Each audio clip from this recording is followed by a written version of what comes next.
হাদির উপর হামলাকারীরা ময়মনসিংহের সীমান্ত পথে পালানোর গুঞ্জন।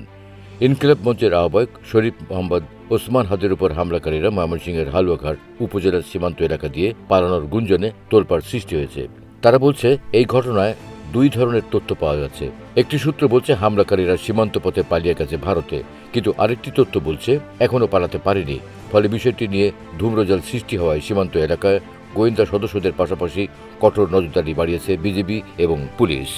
তবে একটি সূত্রের দাবি, হাদের উপর হামলাকারীরা ঢাকা মিরপুর থেকে আশুলিয়া হয়ে প্রাইভেট কারযোগে ময়মনসিংহে আসে। এরপর ময়মনসিংহ থেকে আরেকটি প্রাইভেট কারযোগে ওই হালুয়াঘাটের ধারা বাজারে যায়।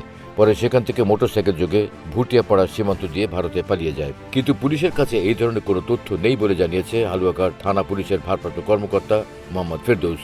তিনি বলেন, এই ধরনের সুনির্দিষ্ট কোনো তথ্য আমাদের জানা নেই। তবে গুঞ্জনের বিষয়টি আমলে নিয়ে ঘটনার প্রকৃত তথ্য উদ্ঘাটনে বাছাই চলছে।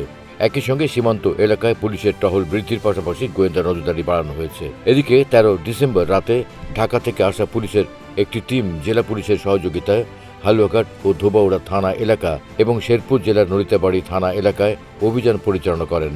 এ সময় হালুয়াঘাট থানা এলাকায় মানব পাচারের সাথে জড়িত ফিলিপ ইসমাইল এবং সঞ্জয় চিসিম নামের দুই ব্যক্তিকে শনাক্ত করে সঞ্জয় চিসিম।